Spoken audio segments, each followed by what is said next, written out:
হাফেজকে দেখা যায় রমজান আসলে ভালো হাদিয়া পাওয়ার উদ্দেশ্যে বড় বড় মসজিদ খুঁজতে থাকে যাতে ভালো হাদিয়া পেতে পারে। এটা কতটুকু জায়েজ আছে? জানাজা নামাজ পড়া জায়েজ হবে কিনা? শবে বরাতে কি বিশেষ কোনো ফজিলত আছে? রোজার সঠিক হক আদায় করব কিভাবে? শুধুই কি সারাদিন উপবাস থাকলেই হবে? আমরা এর আগে বিভিন্ন সময় বিভিন্ন পর্যায়ে বলার চেষ্টা করেছি। নবী করিম সাল্লাল্লাহু আলাইহি সাল্লামের বেশ প্রসিদ্ধ হাদিস আছে এই প্রসঙ্গে। তিনি বলেছেন, রুব্বা সাইমিন লাইসা লাহু মিন সিয়ামিহি ইল্লাল জু'। বহু রোজাদার আছে যাদের রোজার থেকে উপোস থাকা ছাড়া আর কিছু হয় না। রোজা থেকে সিয়াম পালন করে তাদের প্রাপ্তি, তাদের ঝুলিতে, তাদের ভাণ্ডে থাকে শুধুমাত্র উপোস থাকা, এছাড়া আর কিছু তারা পায় না। কত দুর্ভাগ্যের কথা! কষ্ট করে রোজা রাখলাম, কিন্তু উপোস থাকাই হলো, আল্লাহর কাছে কোনো কিছু গেল না। এটা সবচাইতে হতভাগা মানুষদের কথা। তো এই জন্য রোজা যেন অর্থবহ হয়, সেটা যেন শুধু উপোস থাকা না হয়। সিয়াম যেন আল্লাহর কাছে আমাকে প্রিয় পাত্র করে দেয়, সিয়াম যেন আমাকে জান্নাতের উপযুক্ত করে দেয়, রাইয়ান দিয়ে জান্নাতে প্রবেশ করার উপযুক্ত করে। সেজন্য সিয়াম রেখে আমাদেরকে তাকওয়া চর্চা করতে হবে। নবী করিম সাল্লাল্লাহু আলাইহি ওয়াসাল্লামের আরেকটা হাদিস আছে, তিনি বলেছেন, মাল্লাম ইয়াদা কাওলা যুরি ওয়াল আমাল বিহি ওয়াল জাহল ফালাইসা লিল্লাহি হাজাহ আন ইয়াদা তাআমাহু ওয়া শারাবাহু। যে ব্যক্তি রোজা রেখে অনর্থক অহেতুক কাজকাম ছাড়লো না, এই যে মোবাইল টিপাটিপি, ফেসবুক, ইউটিউবে অহেতুক সময় নষ্ট করা করি, এগুলো যে ছাড়লো না, যে ব্যক্তি মিথ্যা কথা বলা ছাড়লো না, মিথ্যা কাজ ছাড়লো না, আবার রোজা রাখলো, এই ব্যক্তির এই উপোস থাকায় আল্লাহর কোনো ঠেকা পড়ে নাই। এজন্য রোজা রেখে কোনো প্রকার গুনাহ না করা, বিশেষ করে চোখের গুনাহ, মুখের গুনাহ এবং সময় নষ্ট না করা, মিথ্যা প্রতারণা, এসব কিছু না করা, এটা হলো রোজার অন্তর্নিহিত শক্তি। রোজার স্ট্রাকচারটা তো দাঁড়ায় যাবে, আমরা সাহারি খেলাম, সারাদিন কিছু না খেলাম, ইফতারিতে খেলাম, বাস পানাহার বর্জন করলাম, আমার রোজা দাঁড়ায় গেল। কিন্তু এই রোজা, এটার যে প্রাণ, সেটা আসার জন্য এই রোজা রেখে কোনো প্রকার সিয়াম পালন করে কোনো প্রকার গুনাহ থেকে আমাকে বেঁচে থাকার চেষ্টা করতে হবে, তাহলে সেটা অর্থবহ হবে। আল্লাহ আমাদের সবাইকে সেই তৌফিক দান করুন। এই চ্যালেঞ্জটাতে আল্লাহ তাআলা আমাদের সবাইকে বিজয়ী হওয়ার তৌফিক দান করুন। এরপরে প্রশ্ন হলো, অনেকে দেখা যায় হাফেজকে রমজান আসলে ভালো হাদিয়া পাওয়া, মানে কোনো হাফেজকে দেখা যায় রমজান আসলে ভালো হাদিয়া পাওয়ার উদ্দেশ্যে বড় বড় মসজিদ খুঁজতে থাকে যাতে ভালো হাদিয়া পেতে পারে। এটা কতটুকু জায়েজ আছে? ভাই, রমজান মাসে তারাবির নামাজের ইমামতি করে তারাবিতে মানুষকে কোরআন তেলাওয়াত শুনিয়ে তার বিনিময় গ্রহণ করাকে উলামায়ে কেরাম নাজায়েজ বলেছেন। এটা সর্বজন বিদিত। মূলত কোনো ইবাদতের বিনিময় নেওয়া যায় না, কোনো ইবাদতের, কোনো নেকামলের বিনিময় নেওয়া যায় না। কয়েকটা বিষয়কে সারা বিশ্বের সব উলামায়ে কেরাম অলমোস্ট এজমা, ঐক্যমত্য পোষণ করেছেন যে কয়েকটা জিনিস এর মধ্যে এক্সেপশন, কয়েকটা জিনিস সম্পূর্ণ এই মূলনীতির বাইরে। তার মধ্যে একটা হলো 5 ওয়াক্ত নামাজের ইমামতি, মুয়াজ্জিনি, মসজিদের খেদমত, কারণ এগুলো মিন শাআইরিদ দ্বীন। 5 ওয়াক্ত নামাজ দ্বীনের নিদর্শন, প্রতীকী বিষয় ইসলামের। এটা ঠেকাবার জন্য কিছু মানুষ যদি ডেডিকেটলি না রাখা হয়, তাহলে সেক্ষেত্রে মসজিদে নামাজ কায়েম নিয়মিত সময় মতো হওয়া কঠিন। এবং একটা মানুষ অন্য 10টা কাজ করবে, পাশাপাশি সে মসজিদে 5 ওয়াক্ত এরকম দায়িত্ব পালন করবে, এটা সহজ না। তো এই জন্য এটা একটা নিরুপায়।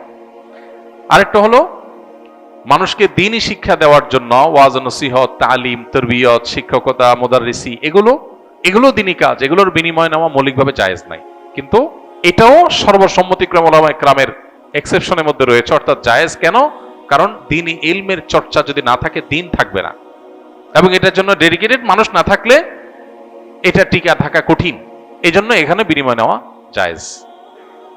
তো এরকম যেসব বিষয়গুলো আছে, তারাবির নামাজে কোরআন তেলাওয়াত শোনা, এটা সেই আইটেমের মধ্যে পড়ে না। এটা একটা সুন্নাহ আমল, এটা ফরজ বা ওয়াজিব কোনো আমল না, বা ইসলামের প্রতি কোনো বিষয় না। যার কারণে এইটার বিনিময় দেওয়া অন্য 10টা আমলের মতোই না জায়েজ। সাধারণ সময় আমরা কোরআন তেলাওয়াত করে যদি একজনকে বলি, ভাই আমি 1 পারা কোরআন তেলাওয়াত করে দিব, আপনি আমাকে 500 টাকা দিন, জায়েজ হবে? আমি ভাই 1 পারা কোরআন তেলাওয়াত শোনাবো আপনারে, আপনি আমার 500 টাকা দিন, জায়েজ হবে? জায়েজ নাই। এই জন্যই তো যারা কারি অথবা যারা বিভিন্ন জায়গায় কেরাত পড়েন, বিনিময় নেন, এ ব্যাপারে উলামায়ে কেরামের ফতোয়া হলো এই বিনিময় নেওয়া জায়েজ নাই। জায়েজ হইতে হলে একটু ওয়াজ করতে হবে, তাহলে ওয়াজ নসিহতের বিনিময় হিসাবে নিতে পারে। কিন্তু সলিড তেলাওয়াত করলেন আর বিনিময় নিলেন, কিসের বিনিময় নিলেন? এটা জায়েজ নাই। তেলাওয়াত একটা নিরেট ইবাদত। আপনি যদি নামাজ পড়ে যায় বলেন যে নামাজ পড়ছি আমার 500 টাকা দেন, তাহলে আল্লাহ কাছে সওয়াব পাওয়া যাবে? যাবে না, বরং এটা গুনাহ হবে।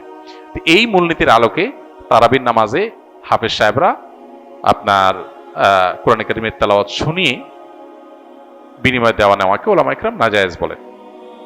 এখন এই ফতোয়ার উপরে আমল আসলে দেশের 1% মসজিদে হয় না। সবাই টাকা দেয় এবং নেয়। এখন এই দেওয়া নেওয়াটা যেন একেবারে নাজায়েজ না হয় সেজন্য বিভিন্ন ফাঁকফোকর বের করছে, হাফেজ সাহেবরা এগুলো জানে। এর মধ্যে একটা হলো যে ওয়াক্তিয়া নামাজের ইমাম হয়ে যায়, ঠিক আছে, ওয়াক্তিয়া নামাজের ইমাম হিসাবে নিয়োগ দিলাম, নিয়ে তারা এটার বিনিময় দিলাম, তার ডিউটি দিয়ে দিলাম যে 30 দিনের জন্য আপনি এশারের ইমাম, 2 ওয়াক্তের ইমাম, এই 2 ওয়াক্তের বিনিময়ে আপনাকে দিলাম। তো ঘুরে ফিরে এটা নেয়। এটা আমাদের জন্য দুর্ভাগ্যের বিষয় যে হাফেজ সাহেবরা তারা বিভিন্ন ছলছাতুরি করে তারা মসজিদে তারাবি পড়াইলে তারা হাদিয়া পায়, এছাড়া পায় না। পৃথিবীর বিভিন্ন দেশে আমাদের দেশের মতো হাফেজের মান এত ভালো না। এরকম বহু দেশ আছে যেখানে হাফেজের অনেক কদর হয়, অনেক কদর হয়। কেন তাদেরকে তারাবি পড়ায় বিনিময় দিতে হবে? হাফেজদেরকে এমনি সম্মানিত করা যায় না? এমনকি তারাবি পড়ালো না একটা হাফেজ ছেলে, ওর তো এমনিতেই সম্মানিত করা উচিত যে সে আল্লাহর কালামকে বহন করছে, আল্লাহর কালামকে সংরক্ষণ করছে, যেটা আমাদের সবার উপরে কর্তব্য, ফরজে কেফায়া, সবার পক্ষ থেকে কেউ আদায় করা কর্তব্য যেটা, সেটা সে আদায় করছে। সমাজে মানুষের মধ্যে মানসিকতাটা থাকা দরকার, কিন্তু নাই। আমরা হলাম চাকরি করায় তারপরে টাকা দিব। তো হাফিজ সাহেবদেরকে এমনিতে হাদিয়া দেওয়া উচিত। বাকি হাফিজ সাহেবরা তাদের মধ্যে এই তামাবুল বা টাকা পয়সার নেশা না হয়ে আল্লাহর কালাম বেশি মানুষকে শোনাবো, বড় মসজিদে শোনাবো, বেশি মানুষ শুনবে এবং আমার মধ্যে দায়িত্ববোধ বেশি আসবে, এই চিন্তা থেকে বড় বড় মসজিদে যাওয়ার চেষ্টা করা দরকার। একজন হাফেজ, একজন আলেম বেশি টাকা পাওয়ার উদ্দেশ্যে বড় মসজিদ খুঁজবেন এবং কম্পিটিশন করবেন, বড় মসজিদ না হলে পড়াবেন না, এই জিনিসগুলো তার তাকওয়ার জন্য প্রশংসনীয় কিছু না। কোরআন যিনি বহন করছেন তিনি যদি কোরআনের শিক্ষাটা বহন না করেন, জুহুদ এবং তাকওয়া যদি তার ভিতরে না ঢুকে, তো এটা হলো কামাসাইল হেমার ইয়াহমিলু আসফারা। গাধার পিঠে অনেক কিছু আছে, গাধা জানে না পিঠে কি আছে। হাফেজ কোরআনে কি বলছে সেটা বোঝে না, সেরকম হয়ে যাবে। আল্লাহ আমাদের হাফেজদেরকে মুত্তাকি হওয়ার তৌফিক দান করুন। আর বাকি যারা মসজিদের দায়িত্বশীল আছেন, সাধারণ মুসল্লি আছেন, তারা হাফেজদের কদর করার তৌফিক দান করুন। এই কদর করার জন্য কিচ্ছু লাগে না।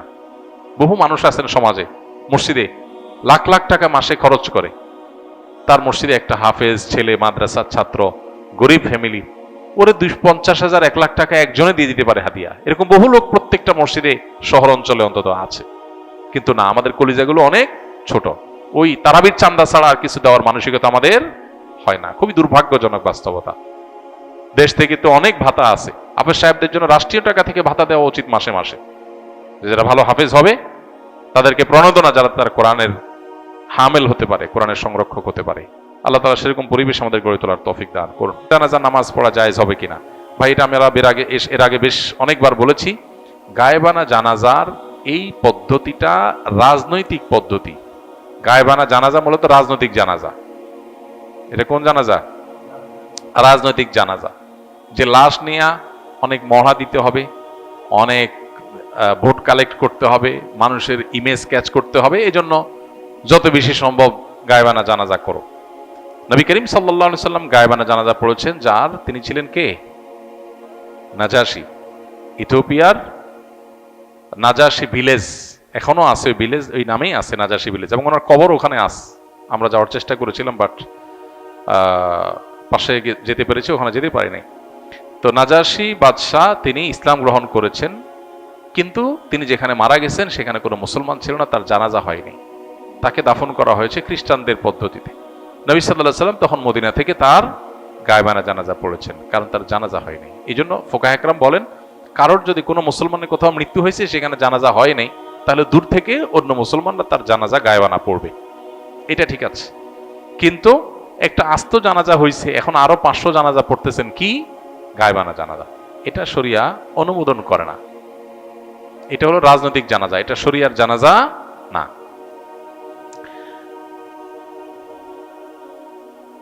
এরপরে প্রশ্ন হলো, শবে বরাতে কি বিশেষ কোনো ফজিলত আছে? এটা আমরা এর আগে ভাই গত সপ্তাহে বলেছি, তার আগেও বলেছি। শবে বরাতে আল্লাহ তাআলা হিংসুক এবং মুশরিক ছাড়া বাকিদেরকে সাধারণ ক্ষমা ঘোষণা করেন। অতএব সাধারণ ক্ষমার ঘোষণার কথা হাদিসে সাব্যস্ত রয়েছে, এবং এ সম্পর্কে আরো অনেকগুলো হাদিস আছে যেগুলো দাইফ, সবগুলোকে একত্র করলে এ রাতের ফজিলত সাব্যস্ত হয়। পুরোপুরি কোনো ফজিলত নাই এটা বলাটা সঠিকতার নিকটবর্তী না, বরং ফজিলত কিছু না কিছু ফজিলত সাব্যস্ত হয়। কিন্তু আমরা আবার এটাকে যতটা ঘটা করি বা যারা পালন করি তারা আবার এত বেশি পালন করি যে এটাকে লাইলাতুল কদরের চাইতেও গুরুত্বপূর্ণ রাত বানিয়ে ফেলেছি। অতএব শবে বরাত বা লাইলাতুল নিসফে শাবান যেটাকে বলছি আমরা শবে বরাত, এটা বাড়াবাড়ি এবং ছাড়াছাড়ির কবলে পড়ে গেছে। কেউ এটা নিয়ে করে বাড়াবাড়ি আর কেউ করে ছাড়াছাড়ি। আমাদের মধ্যম পন্থা অবলম্বন করা দরকার এবং এই রাতকে কেন্দ্র করে যে সমস্ত বেদাত হয়ে থাকে সেই কুসংস্কারগুলো থেকে আমাদের দূরে সরা দরকার।